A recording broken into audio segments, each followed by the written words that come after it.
Hi there. Thank you for joining me on the Passionative podcast, where we talk about following your passion, creativity, and doing what you love. This is your host, Sagar Mehta, and today I'm talking with Brad Turcotte, who performs as Brad Sucks. Brad is the OG of crowdfunding a music album and building a loyal fan base by giving away music for free. Brad and I are going to talk about his journey as an artist, his music, and his insights on building an audience online. So, welcome, Brad. I'm a huge fan. It's a pleasure to have you here. Oh, thanks so much. Thanks for having me. Okay, so my first question has got to be this because this is something I've waited to ask you for years and never quite got around to it. Why the name Brad Sucks? uh, well, I actually wanted to. I'd been doing a lot of projects under like aliases and stuff, so I wanted to use my real name. So I was actually just gonna call myself Brad, but that was taken by members of Pearl Jam. They have like a side project called Brad. So then I was sitting around with a friend of mine, just kind of brainstorming ideas, and so there were a lot of really dumb ideas, but that one, I think my friend suggested Brad Sucks, and then we laughed about it, and then kind of kept coming back to it, like, oh, that's actually interesting, and that'd be funny, like on a list of band names, like it would stand out, and Okay. and then it also kind of jived with the type of lyrics and stuff that I was writing, which were kind of downer, Yeah. self-hatred type of stuff. So it seemed to kind of fit. Okay. Okay. But you still didn't get bradsucks.com, right? You're still on .net. Yeah, that's right. That domain was taken first by like gay porn people, and then some other people that had I don't know. It was just a big spammy site. So, and I've kind of given up trying to buy it or anything, because I think the guy that owns it is named. He calls himself the Domain King. So I don't know if I don't know if I can negotiate with a king. Okay. All right. You used to have a slogan on your site. You call it a one man band with no fans, and it was true when Yeah. you started out, I think. And did it help you connect with people online? Did people notice that? Yeah. People thought that was funny. That was good. It just got a little awkward once I had a live band. So I have a band a band that I do shows with. Right. So it was a little disingenuous to call myself a one One man man band. band, yeah. But yeah, people like that catchphrase. It seemed Yeah. to go well. It caught my eye back then. I think it was 2006 or 2007 when I first read about you in a computer magazine. And I went online and saw some of your songs. Still have most of your songs on my phone all the time, and it's one of those songs that keep on going, jumping from device to device as I go changing my phones. So when did you? Oh, thank you. I'm sorry. Yeah, you were saying. Oh, I just said thank you. That's awesome. Okay. So when did you first feel you were doing something right? Because I know that you started releasing your songs as open source music. So when did you realize Hmm. you actually have some momentum behind you? Uh, I think right away I knew that it was pretty novel at the time. I mean, we're talking Hmm. like 15, 16 years ago. So MP3s and digital music were brand new at the time. Right. Because I mean, like Napster was around back then, Hmm. and you know the iPod hadn't even come out. Yeah, that's also true. So so you know it was pretty early. So it was mostly just kind of nerdy people who spend a lot of time on the internet. Were downloading lots of music, but it felt like that was absolutely going to be the future. So Okay. getting my music out there, my files out there, and having them spread around in those early days, I felt like it was at least better than what I would have gotten going the other way. The Um, traditional route. yeah, like you know, trying to be a kid living in the country and finding Hmm. an A&R person and you Yeah. know all Get that sort signed of to a stuff. label and stuff like that. Yeah, that part seemed insane, and you know, I didn't even know how to do that, and I still I still don't really know. But so right away, as soon as people started downloading and paying attention, and just you know just getting feedback and stuff, I Right. knew right away that, oh, okay, I'm connecting with people, and I think that's the number one important thing. Okay. I think it let you get right in front of the people you wanted to listen to your music to, and that's why I guess the internet helps with that. It puts you right in front of the audience right away. Is that right? Yeah, I mean, it was also just kind of my people, you know. I Hmm. was a nerdy guy hanging out on the internet, and I could see all my friends being into digital music in the early Yeah. days and stuff. So it just seemed if I was going to make songs that this was like an opportunity. There was like a little door there that I could get in at least on the ground floor. Right. And in that time, MySpace has come and went, and YouTube is now the new discovery platform. Yeah, I think YouTube took a few more years, and MySpace, MySpace was around for a little bit, but Yeah. that was an odd time.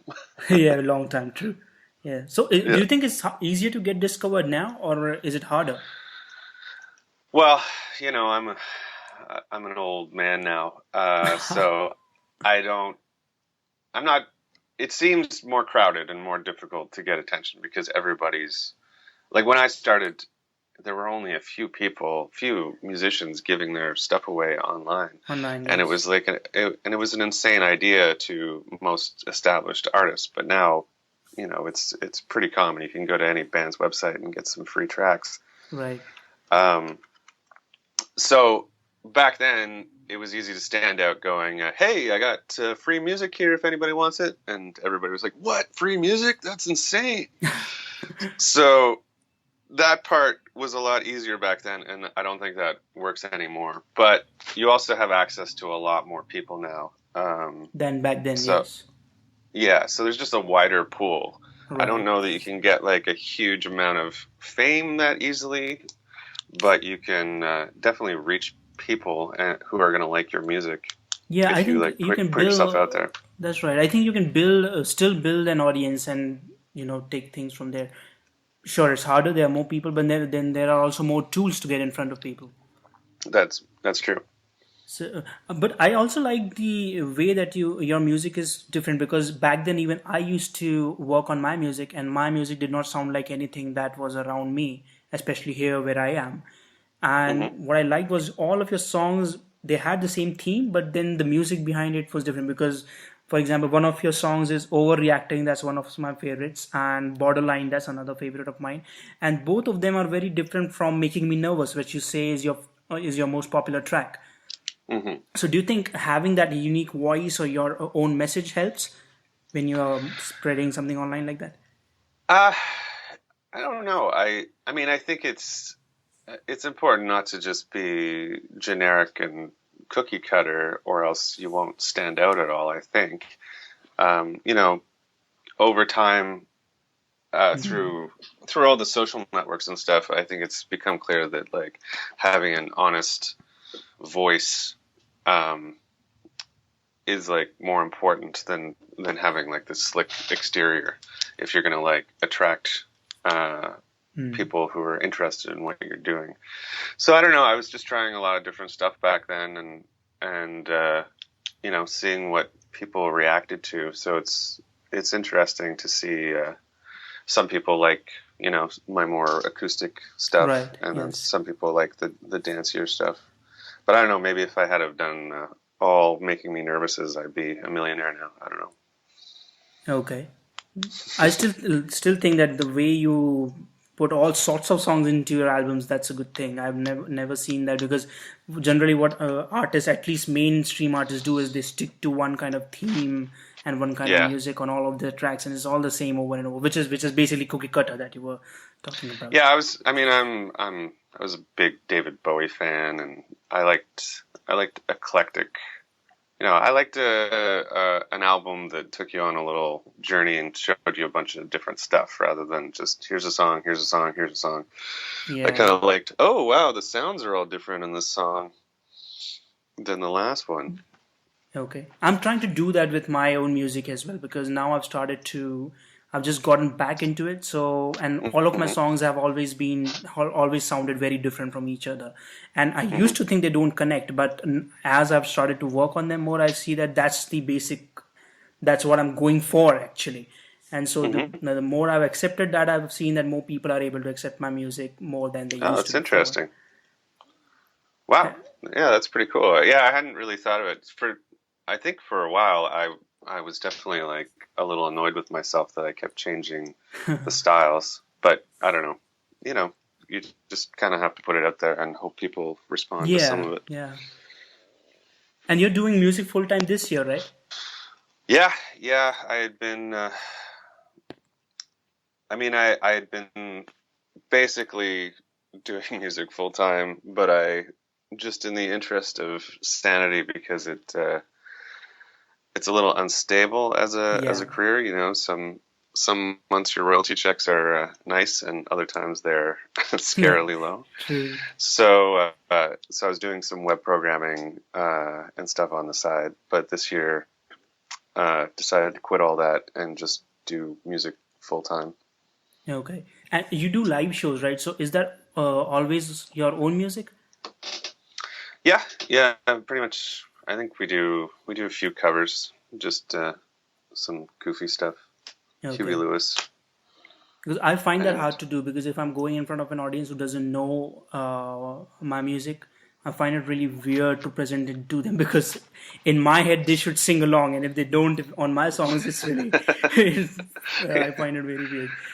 yeah, no, I find that too. That it's for a long time it was really difficult for me because I would feel like my songs were being rejected as I was up there. Yeah, You I know, know that. like Yeah. so you're concentrating on the performance itself, which is one thing, and then you're also like, what? Does everybody not get how catchy this part is? But eventually that kind of fades away. That I can relate to. It's been a long while since you did a whole album, though, right? I'm sure you Yeah, have a lot of demo songs in your library.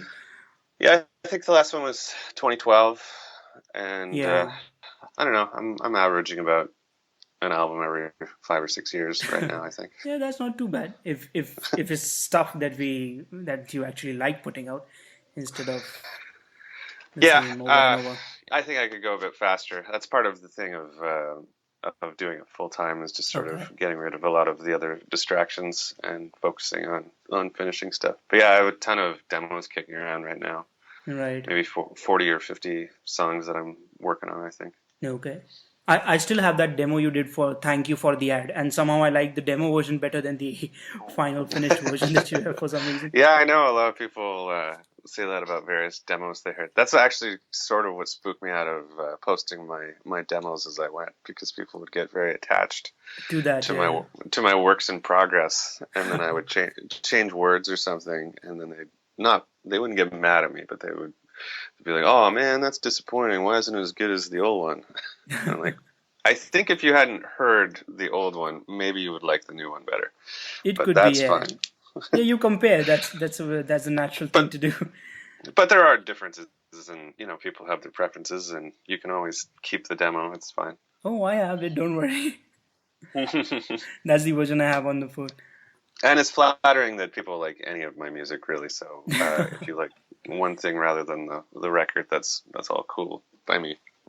Yeah, no, I did like it. Actually, I found it very amazing back then that I could take your song and do anything with it because I'm not, you wouldn't remember, but I emailed you that, oh, I want to do a rap version of this song, and I asked you what did this song mean when you were writing it so that I can write a rap Oh, according really? to that. Did I give you a good answer, or did I just You said, say no, something I you told don't me really that, I wrote this a long time ago. I don't recall what I wrote it for, but you're free to do what you want with it. I did do a rap version. I don't even know where that file is anymore because I don't rap anymore. I don't have that stuff lying know? around. Might have it somewhere. And it was cool too because I haven't, generally especially with mainstream artists, they become this celebrity that are untouchable. And Right. to email you then and then still hear back, and to email you now and still hear back, that was something that I really valued and still do. I think that's like the interesting thing, a shift that's happened on the internet, Yes. and it always seemed obvious to my friends and I of course you're accessible. You're just a person sitting at a computer on in another place on Earth. You can reply to somebody's message or something. True. But these days, with how accessible celebrities are on Twitter and stuff, I think that's definitely become more normal. True. I do think it's also weirdly part of their marketing. I'm not sure if that is actually true, but it just Part of the comes up. marketing. Yeah. What do you mean? I mean that when celebrities are on Twitter and they respond to you, I just maybe it's just me, but I just keep thinking it must be their PR team getting back to Right. people. That's just a thought that I have. Yeah, no, I think that definitely does happen. I was reading an article about the pro wrestler, the Iron Sheik. Have you Okay. have you heard of that guy? I have, yes. Anyway, I guess he's got like a good PR team, and I Mhm. followed him on Twitter the other Okay. day after I read the article, and he immediately, or his account immediately DM'd me, like Okay. private messaged me, and like was like, "Who are you?" And I'm like, "That's not the Iron Sheik, the like Yeah. 70-something-year-old professional, retired professional wrestler. Wrestler, yeah, doing I that. believe that's somebody on his staff." I guess if somebody has been that way for their life, then it's very natural. Like when I was emailing you, I knew that I would at least hear back a no. If I don't, if it's Yeah. never gonna be that I won't hear anything, I'm definitely gonna hear back something. So and you have that trust on people when you know that that's their image that has been there for whatever time you have known them.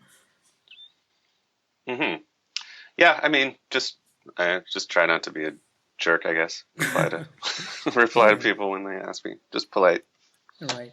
Okay. So I'm gonna ask. My last question is gonna be a very typical one that all interviews have, and that question Okay. is, what advice or insights you have for somebody who's just starting out online and trying to create a fan base, whether it's music or anything else. This might go against some of what I've actually done, but put yourself out there. Don't wait till it's perfect. That's probably the thing that I struggle with the most is perfectionism and waiting for my music to like be perfect so that I can put it out. But when I was starting, I guess I was kind of like ambitious to get my stuff done. So I knew it had flaws, and I knew it wasn't as good as stuff on the radio, in my opinion. Mhm. But I knew it was okay, and I really wanted it to be out there, and I really wanted people to listen to it. So I kind of sucked up my embarrassment and perfectionism and forced it out there and tried to get it in front of people. So looking back now, after 15 years or something, um, I'm really like appreciative of my younger self for being so brave. And when I talk to people who are just starting out, they're very scared a lot of the time. They want it to be really, really good. And Yes. but you're allowed to fail in front of people for some time, and a lot of the time that's like endearing to people. Yes. And you have to practice to get better.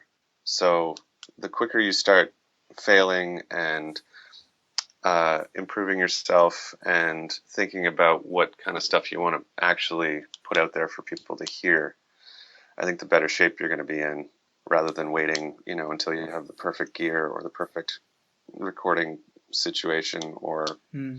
the perfect songs. Just give it a try, and then if it doesn't work, then try again and just try and make steady gains on showing it to people. Right. Keep doing it basically and putting it out Keep there. doing it, but don't keep it a secret. Yeah. I know so many really talented people who have stuff that they just think is not good enough. And Right. it could be true. Maybe it isn't good enough, but you won't know until you put it out there and try and promote I'm that person. I'm not saying I'm talented, but I would say it. yes. I do have a lot of stuff that had on my hard drive, never put it out there. This year I'm doing that, Yeah. by the way. So it's Oh, that's great. Congratulations. Do you find it difficult to put it out there? It is because, just like you said, it does not sound anything like what's on the radio. It does not sound anything like what people I look up to sound like. And Yeah. so it's difficult to trust yourself and then just put it out there because I guess the problem is you fear rejection without even knowing if it's going to be rejected. So Yeah, and the that's scarier part of the I don't know. yeah. I think I had a little slogan that I told myself back Hmm. then that like the worst failure is to be completely ignored. If you go Oh, out and like thousands of people hate your work, I think that's actually noteworthy. You're you're making something that's getting a reaction. I think that's better yeah, of than course. doing There nothing. was this, wasn't there this girl on YouTube, Rebecca Black, who released Friday? Oh yeah, Friday. Yeah, people Yeah. hated it, but so many people hated it. That means something than nothing at all. Yeah, I mean, ultimately you're trying to make a connection Exactly, with yes. other people. And you can't necessarily, or maybe you can, but it's difficult to control that connection and get that connection to be exactly Like you the want way it to you want it be. to be. Yes. So you should just be desperate for any kind of connection that you're starting at. And if you can get people to dislike you or like you or whatever, then I tend to think you're in good shape as long as you can get some people's attention. That's really good, solid advice. I'm gonna use that somewhere when I talk to people. Thank you so much for that one. Oh, no problem. Okay. Okay, I think those are the questions I wanted to talk about. Brad, it was such a pleasure talking to you. You don't know how much this means to me. Oh, thank you so much. Thanks for having me. Thank you for joining me on this episode of the Passionative podcast. I'm always happy to hear from you about your passion, your struggles, and your challenges. Simply go to Passionative.co and let's get talking. This is your host Sagar Mehta signing off. Stay awesome.